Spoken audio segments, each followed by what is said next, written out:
This is going to be probably first eyes on for quite a few of you with the new content, and it would be a shame if you missed even a second of it as we hop into the second game between DeMu and Mista. We're going to be going to the forts for Jeanne d'Arc versus Order of the Dragon. And can I just say, this forts map is so fun to me. Like look at this start. It's kind of crazy. It feels like you're already set up the mods for your medieval castle.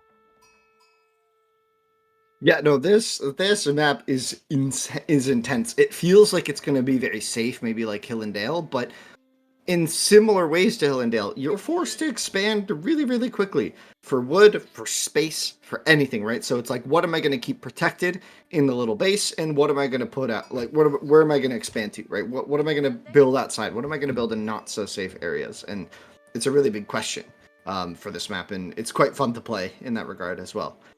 Here we have Jeanne d'Arc on screen, right? The hero, the one and only.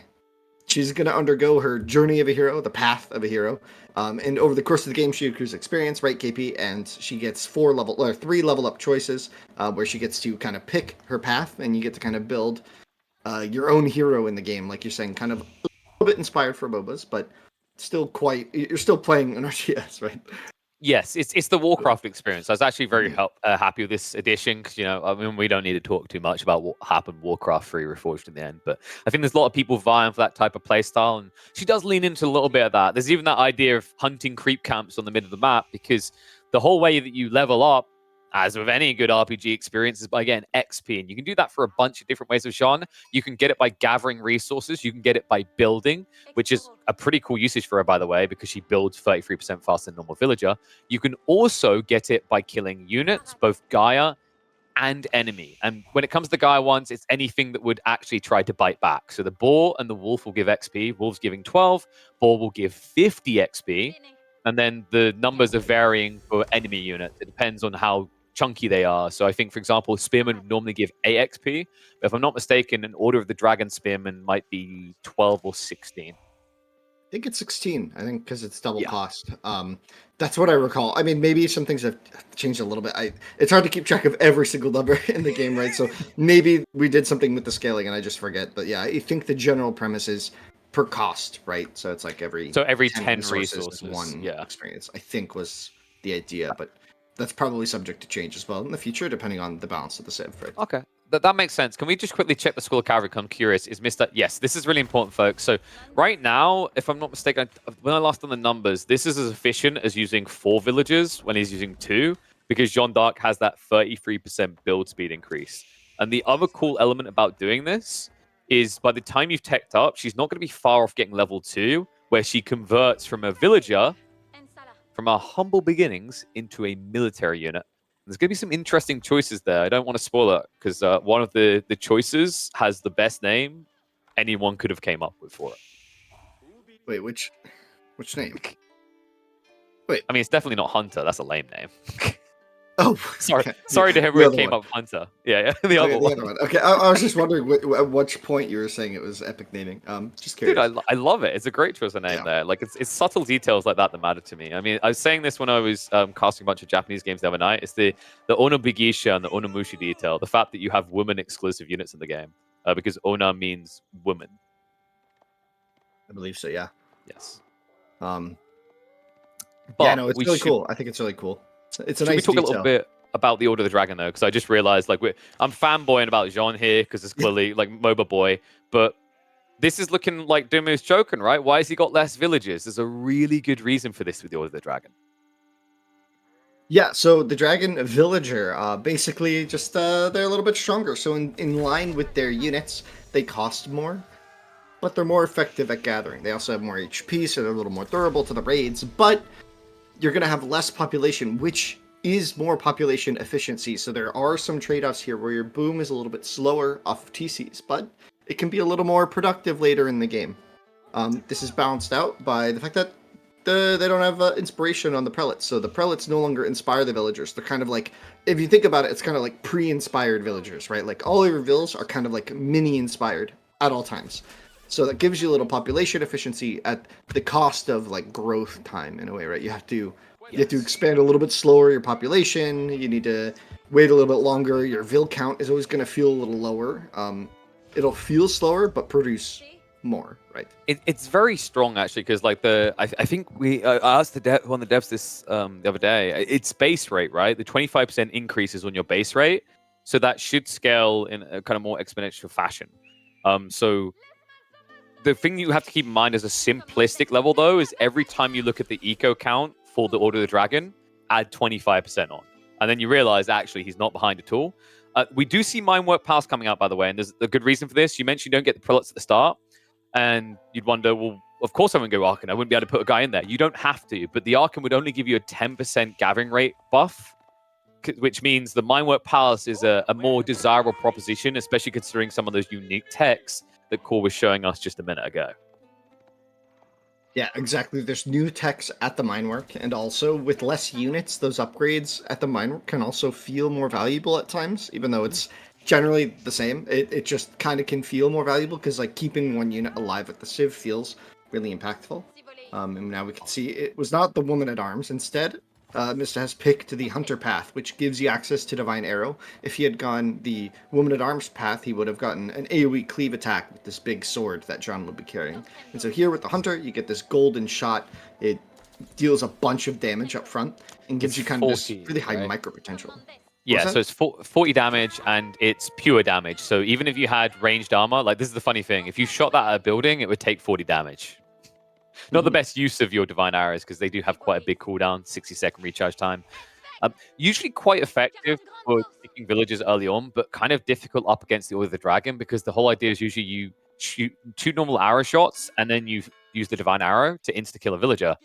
But with the Order of the Dragon, their villages have inherently more HP. They start with 65, and quite hilarious actually. If you get textiles, they got to, I believe it's 98, I want to say it was. Yeah, the textiles is actually plus 50% HP. It's a that's a text issue because we hadn't had a villager with more HP before, so it functioned as 50% with plus 25, but it's always been 50%. And so here, this one unique villager does kind of break the logic of that text, so it is a little more HP on them from textiles, which is useful. But the snipe does come in. You can see the 6 experience gain from that because these villagers actually cost 60 food instead of 50. Wait, was it 6? I always felt it was a bit higher on villages in general, but yeah, you're right because it's the fix the thing. I think it's because obviously usually you pay 50 food, so my brain was like, wait, you only got 6 for that? But it is a big deal. It's a big loss there. But there was a big loss the other way, by the way, because if he wanted XP, DeMu done a great thing by coming out here for the boar.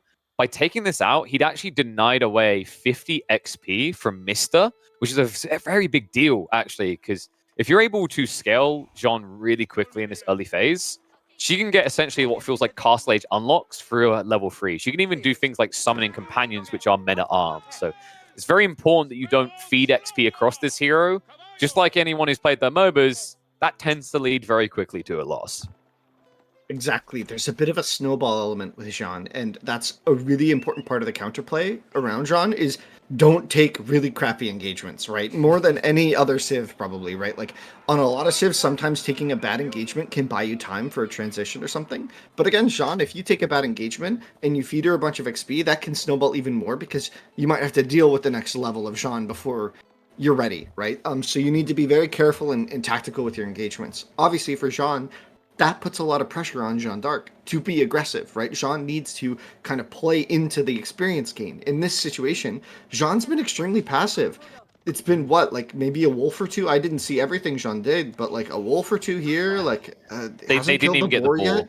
Yeah, hasn't killed the boar yet, Mista. So Jeanne's experience is quite lacking in this situation, and this is where I think DeMu's strategy of playing quite passive, not trying to over raid or like risk his units at the time, just make sure you don't lose anything, make sure you like deal with the defense appropriately and play into a more mid game. If Jeanne's a little behind, she's a lot easier to snipe, she's a lot easier to kill, and yeah, we'll see. Now and pulling the let's boar over to keep Jeanne in here. mind that the Mista isn't getting those typical French perks as well. Like some of them remain, such as the 30% eco discount, but some that people used to having to deal with is French producing villages quicker. That's one of the perks that Jeanne loses when you pick this variant civ. So her build speed on villages is flat 20 seconds like any other civ. And then on top of that, you also do not get the cheaper drop-off building. So that mill he just built on the boar cost him the full 50. Oh, has Mista not used Consecrate yet? I don't think so, which is a really big deal, right? You need to Oh, use wow. Consecrate. So Consecrate is a very important ability on Jeanne that kind of functions as the influence for the civilization. You don't have influence at the keep like normal French. Instead, Jeanne has to bless structures individually, right? And that can be it's a bit more flexible because there isn't the restriction to barracks and archery, or sorry, to ranges and stables. Here you can put it on anything. Um, but it looks like Mr. hasn't done that, so he's actually lacking one of the core economic bonuses when playing Jeanne d'Arc here. Yes. Meanwhile, DeMu pressuring. Oh, Jean's potentially cut out. Oh, this is going to be a lot of damage coming in from those Dragon Archers as well. These Dragon Archers, by the way, have an extra 0.5 tower range. I love that DeMu done this because it's actually a solid counter to the Hunter path for Mr. He's just not able to really gap close. You can kite away because the problem is if you play this tradey style where you kind of poke, you eventually lose to Jeanne. She's similar to Deli in that way. She has all these built-in heals. But now Clash coming out, Spearmen are going to hold against the Knights, and the Snipe's going to come down. So Jeanne d'Arc is gone, and I do believe Mr. I don't think he even used the Divine Restoration, so no plus 30% HP going into these Knights. However, there are enough of them going into these Archers to make sure the army is cleaned up. And don't worry, folks. Jeanne will return for a sequel. She's not gone forever.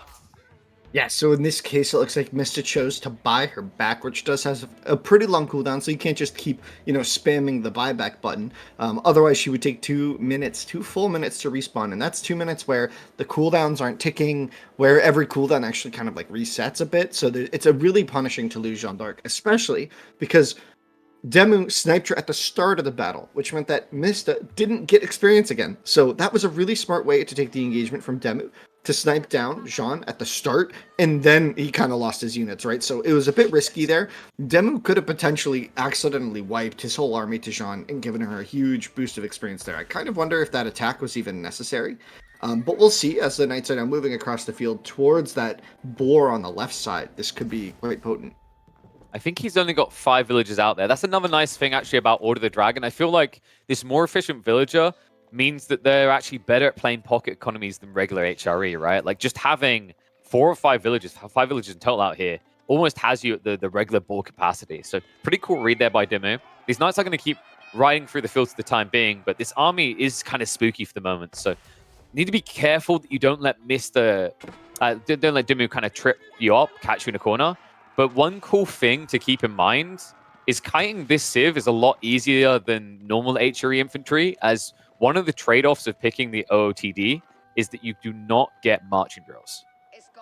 Yeah, exactly. So your big, heavy infantry are slower, whereas HRE is going to give you like a slightly faster, more mobile infantry mass, right? And obviously much cheaper, right? But here, Jeanne on the run again, although I think there's enough units here for Mista to consider the fight, but he might just be waiting for his upgrades. You can see he has used Consecrate on both the stables. They have that glowing effect above them, indicating that Jeanne has blessed the structure. They can be denied by just killing the building outright, but that cooldown just keeps going, right? You're going to keep getting charges of Consecrate over the course of the game. So it's kind of like infinite scaling, but also technically infinite denial potential, right? So we'll see how DeMu handles that in the future. I haven't tested this, but like on landmarks, for example, the School of Cavalry, if you burn it and it gets repaired, does it keep the Consecrate? Because I haven't actually tested that. I forget. I believe it stays. Okay, so there you go, guys. They can't counter you if you just do it on your landmarks. Well, if the landmark's dead, it's not producing anything, so you can also just kill the landmark, right? But something to keep in mind is he could have used this on the TC very early on. In fact, a popular play, if you're not going to keep scaling Knights, is to actually consecrate your town center, because the logic is that while Knight discounts are bigger than villager discounts, if the reality is that you don't want to keep pushing Knights, villagers is something you're always going to push until you're at cap. And right now, these villagers are getting pushed to the brink of existence. A chase through here, and that's going to be several going down by the end of this, because there's really nowhere to run right now. Also, keep in mind, Mister's not yet ready to fight. He's waiting for the Royal Bloodlines, and also, Jeanne is nowhere nearby as she went to capture Sacred Sites. Yes, you heard me correctly.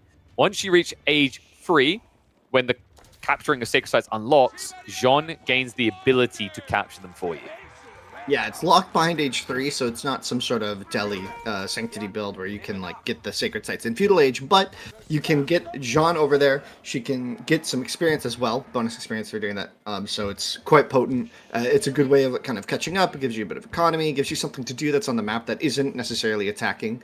But yeah, we'll see how Mystic can kind of recover from this. The villager count like is very deceiving here because that's a lot of Order of the Dragonvilles to have, right? You had to kind of imagine 20% more on this population graph for the villagers. So DeMu has secured himself a pretty good lead, and now going to Burgrave. This is another one of the landmarks for Order of the Dragon that has a slight variation. Basically, you can't really afford 5 barracks at the start of Castle Age, so instead, this barracks is discounted, right? And it produces a little bit faster than a normal barracks. So it's going to generate consistent value as you train units out of it, but it's not going to flood the field with these very powerful Order of the Dragon units as quickly. Which is nice because sometimes, these units are quite expensive. Getting an opportunity to get, some units out at on a discount is quite nice for this civ. Yeah, and you have to kind of think of it as double the value that is in discount. In terms of what I mean by that is we talked about the fact that these units cost double their cost anyway. So the discount is significant, even if 30% looks like a low number for a tier 3 landmark. It really does help, especially if you want to go into land snakes. Like if we quickly looked at the price of these land snakes, they're insane. Night Raid is going to come in though to distract us away from that. And Mr. He's looking for blood right now. DeMu immediately seeks shelter, but there's not going to be enough room for all these villagers here. Each one is pricey to lose. Yeah. Go elsewhere, you bozos. Yeah, that's the danger of playing Order of the Dragon, right? Is if your villagers are clumped up in one screen, the raid is all the more devastating. And Mista may have clicked beyond the wall, not realizing that the villagers were there still. Gonna now run to the back of the base, and that raid was pretty rough. What was a decent lead economically for DeMu is much closer now, because Jeanne d'Arc is going to be getting those discounted units as well.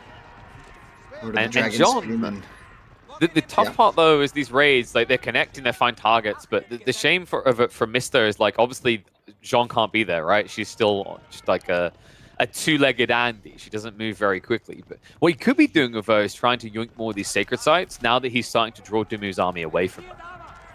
Oh, that could be a freebie. No? Okay. That's one of the really big issues right now is in terms of like the games that I've seen, this is a Jeanne d'Arc that... Oh no! I thought he wasn't noticing. I was wondering why he wasn't charging, but this was even better. You got to yoink a few and run away, and like what, you lose, I think 2 knights there. I think you snipe 2 or 3 of the villages. It seems like a bad trade, but these gilded villages are so bloody important.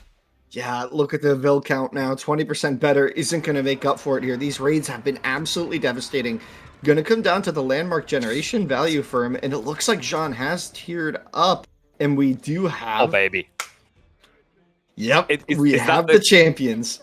Hell yes. So to break this down quickly, like you're going to keep leveling up. It's going to evolve. Now she's a cavalry unit, but the champions are basically the men-at-arms. They're giga-chatted men-at-arms though, because she has an aura that buffs up her companion type units. They get, I think it's plus 15% damage and plus 1 ranged and melee armor.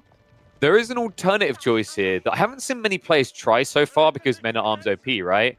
The alternative choice gets you some super strong horsemen that have, I believe it's like 6 ranged armor.